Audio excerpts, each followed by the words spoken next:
به نام خداوند بخشنده و مهربان. چند هفته اخیر بسیار خبرهای دهشتبار از روسیه می رسند. از کشوری که در آن قریب 2 میلیون هموطنان ما شهروندان تاجیکستان کار و زندگی می کنند.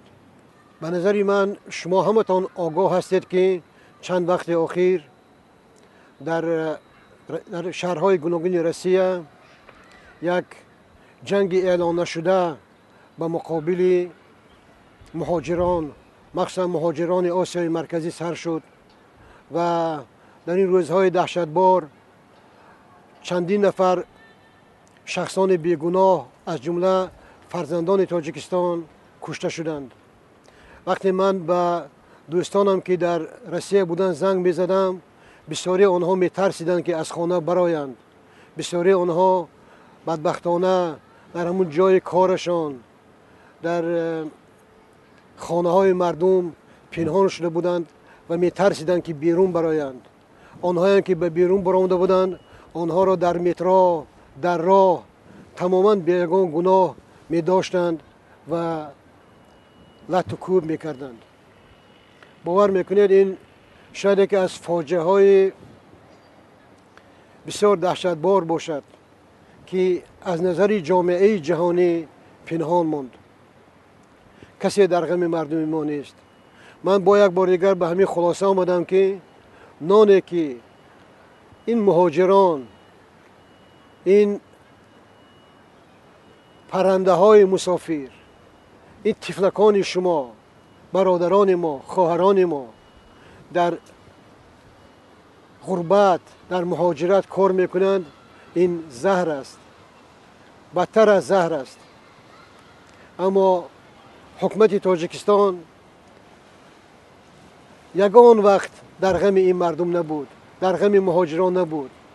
حکومت و شخصا خود رحمانوف میخواهند که یک عمر مردم تاجیکستان مهاجر باشند، یک عمر جوانان در شهرهای گوناگون مثل غلام کار کنند، غلام مجاز شوند، غلام خو شوند، ترسو باشند و اون 2-3 سالی که کار میکنند به تاجیکستان فرستانند و در تاجیکستان زندگی بچرخد.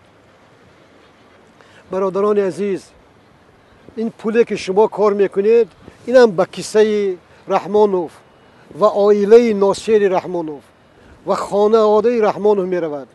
شما در روسیه با یک عذاب، با عقوبت، خودم شاهد هستم، خودم خوب میدانم، پول کار میکنید، ولی به این پولتان در تاجیکستان گندم میخرید، نان میخرید، مصالح ساختمان میخرید، توی میکنید و همه این پول با میرود به جیب رحمانوف، به کیسه رحمانوف و نزدیکان رحمانوف. و چیز دیگر، بی احترامی را ببینید، بی احترامی را ببینید که در وقت انتخابات مهاجران را رخصت ندادند که به طرفداری این یا آن نامزد امضا گذارند، یعنی از حقوقشان محروم کردند.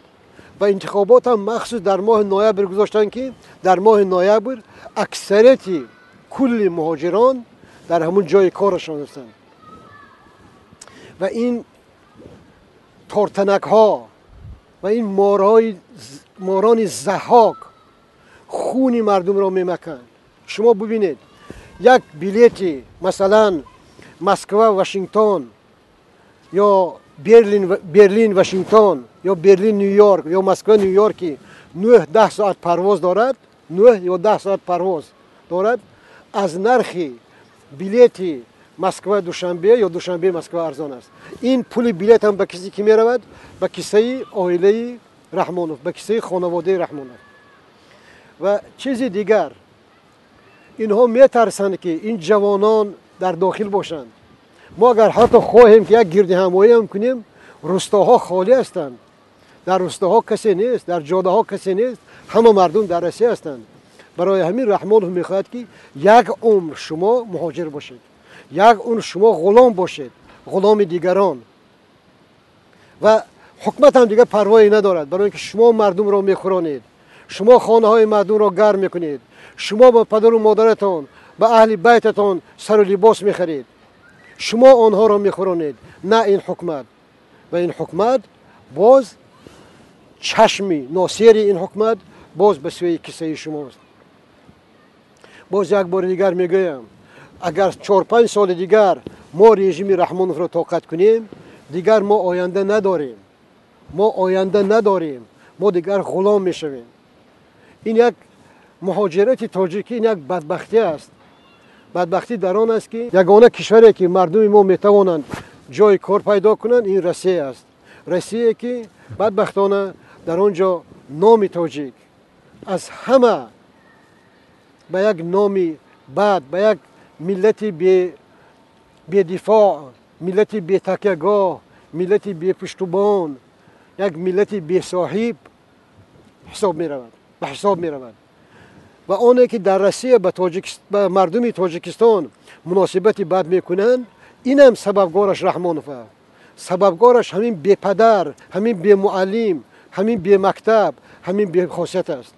این قریب 10 سال مناسبتش را با روسیه ویران کرده بود و ساختارهای روسیه قصاص رحمانوف را از مردم تاجیکستان میگرفتند. مردم تاجیکستان را عذاب میدادند به خاطر رحمانوف، به خاطر آنکه 10 سال سیاست رحمانوف ضد روسیه بود. و این سال که سال انتخابات بود و رحمانوف فهمید که یک اشاره مثلا پوتین کافی است که رحمانوف سرنگون شود و مهاجران به پا خیزند، رحمانوف چیکار کرد؟ آمد به کرملین خودش و به زانو زد، تولای زاری کرد که عزیزان مرا ببخشید، من گناه کردم، هر چیزی خواهید من برای شما میکنم، فقط برای من خلل نرسانید که من باز پرزیدنت باشم.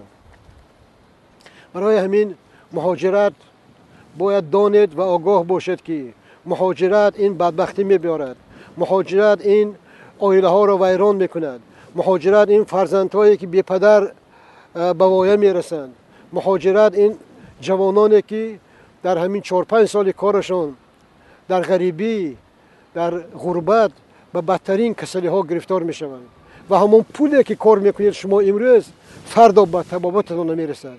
برای همین ما باید در مهاجرت رو بندیم، برای همین ما باید فکر مهاجرت نکنیم. باید که مهاجر رحمان شود، باید مهاجر رستم شود، باید مهاجر تهمینه شود، باید مهاجر حسن سعدالله شود، باید مهاجر سیمومین یتیم شود. بگذار مهاجر حکمت رحمان شود، بگذار مهاجر فرزندهای رحمان شود. من آرزو میکنم که همراه کودکانش در جنگل روسیه کار کند، نه شما. تاجیکستان وطن این بی‌وطنا، وطن این کثیفا نیست. تاجیکستان وطن ما و شما است. ما باید تاجیکستان را از این توده اوباش، از این خونتا، از این تروریستان، از این قاتلان، از این بدکرداران، بدگوهران، بدرفتاران آزاد نماییم. میگویند مهاجرت در همه دنیا هست. شما در کدام جای دنیا دیدید که نیم ملت مهاجر باشد؟ شما در کجای دنیا دیدید که ملت تاجیک مثل امروزه در یک کشور خارزار باشد؟ این کثیف تا هست شما مهاجر میشوید. شما گمان نکنید که خیلی همین رحمانوف مراد ما خلاص میشه. نه، رحمانوف مراد به جای رحمانوف حسن میبیاد، تهمینه میبیاد، رستم میبیاد، سامان میبیاد، سنگک میبیاد، چوبک میبیاد، خسک میبیاد، خارک میبیاد، خاره پشتک میبیاد. از این اولاد خلاصی نیست. یگانه راه خلاصی از این اولاد امروز برکندن ریشه این ظالمان است. امروز از بون و بیخ برداشتن این توده اوباش و این توده، یک توده من نمیدانم بدتر از مرکب، بدتر از مار، بدتر از تارتنک، بدتر از گرگ است. گرگ را نمیخورد، لیکن اینها آدمان آدم خواره هستند. اینها هستند که مجبور میکنند که مردم از تیرزه ها خودشان پرتافته کشند. اینها هستند که فرزندانشان، بچه های بیگناه مردم را میکشد با ماشینش، بچه های مستونش امندشان، ولی جزا نمیبینند. اینها هستند که در خانه شما برق نیست. اینها هستند که شما مهاجر هستید. اینها هستند که شما روشنی ندارید. اینها هستند که فرزندان ما آینده ندارند. اینها هستند که ما غریب هستیم، ما دربدر هستیم، ما غلام هستیم، ما سربلند، ما سرپست هستیم، ما سرافکنده هستیم. برای آنکه ما سربلند باشیم، برای آنکه ما سزاوار زندگی باشیم، ما باید مهاجر نباشیم. ما باید آرزوی رسی رفتن نکنیم. ما باید فخر نکنیم که ما مهاجر هستیم. ما باید این زندگی که امروز مردم ما دارد، ما زندگی باید حساب نکنیم. زندگی این نیست. زندگی یک بریده نان نیست. آدم یک بار زندگی میکند. آدم یک بار زندگی میکند و این زندگی باید مثل جنت باشد. خدا هم گفته است که شما زندگیتان را آباد کنید، زندگیتان را به مثل جنت کنید، نه آنکه مثل امروزی که ما زندگی داریم. در بدترین کشورهای افریقا، مثل افریقا مردم مثل ما زندگی ندارند. برای همین عزیزان باید از مهاجرت دست کشید. ما باید یک کار عادی کنیم. نخواد از 8 میلیون شهروند تاجیکستان 100,000 مرد، 100,000 جوان مرد پیدا نشود که ما به میدان ریزیم، ما میتینگ کنیم، ما گرد همایی کنیم و از این رژیم خلاص شویم. دیگر یگان راه نیست. اگر با صبر میکنید، اگر با چخیلی که این کسیفا میگن شگرانه میکنید، اگر با صبر میکنید با شگرانه، از این کلمه نفرت هم میآید. از یک جهان تشکر، از شگرانه، از چهره کثیف رحمانوف و حکومت رحمانوف شرم انسان میآید. این کثیفا شرم ندارند. پوست اینا بدتر از چرم است. اینا حیا ندارند، اینا ناموس ندارند. اینا این گدازاده ها نو دولت دیدن، این گدازاده ها نو نان سیری دیدن. اینا هیچ جا نمیرن دیگر حکومت. اینا دیگر ما میکشن، میتازن، میخورن، میآشامن، لیکن یگان وقت نیتی از سر قدرت رفتن ندارند. برای همین در تاجیکستان باز یک بار میگویم جنگ تمام نشده است. ما باید قاعده های جنگ را استفاده بریم. محمد روزی اسکندروف اسیر است.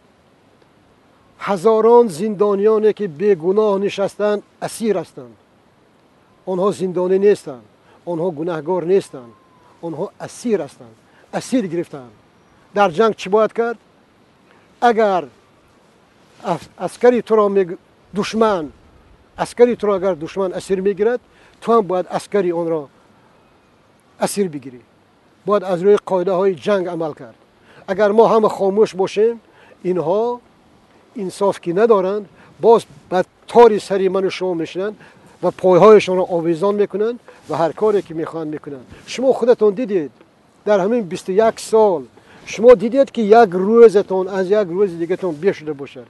شما دیدید که برای اینا یگان چی درس شده باشد. اینا به یگان خلاصه آمده باشند. اینا همگی کثیف هستند. وزیرانش کثیفند، طرفدارانش کثیفند، ترغیبگرانش کثیفند. اینها توده کثیفانند. ما باید اینها را نام به نام معین کنیم، نام به نام شناسیم و رد معرکه کنیم و دشمن ملت، دشمن خلق و دشمن تاجیکستان اعلام کنیم. اینها دشمن هستند. کاری که اینها کردن چنگیز نکرده است. کاری که اینها کردن یگان دشمن نکرده است، یگان بیگانه نکرده است. اینا دشمن ما هستند. ما باید به اینها چون به دشمن مناسبت کنیم، زیرا آنها در چهره هر یکی ما دشمن را میبینند. رحمان خوب میداند که مردم به وی آواز ندادند. رحمان خوب میداند که مردم به انتخابات نآمدند. برای همین رحمان ما را بد میبیند. رحمانوف خلق خودش را بد میبیند. رحمانوف سربداران را بد میبیند. رحمانوف آدمانی که ناموس دارند بد میبیند و میخواهد یک به یک از همه ما نیست کند. و دیگر باز یک بار دیگر میگویم آزادی به آسانی به دست نمی آید. برای آزادی در تمام دنیا مبارزه برده بودند و مبارزه میبرند. راهی دیگری به جز مبارزه نیست. برای همین بیایید با هم بیاییم، بیایید زندگی را از ورق سفید سر کنیم. بیایید یک کاری کنیم که بگذار که زندگی ما سوخت، بگذار که زندگی ما خزان شد، لیکن فرزندان ما، نبیره های ما، برادران ما، خواهران ما آینده داشته باشند. برای آینده تاجیکستان بدون رحمانوف، برای آینده تاجیکستان بدون مهاجرت، برای آینده تاجیکستان به این یک رژیم بد اخلاق دیکتاتوری، برای آینده تاجیکستان، تاجیکستانی که اینها پایمال کردند، تاجیکستانی که اینها تجاوز کردند، تاجیکستانی که اینها خراب کردند.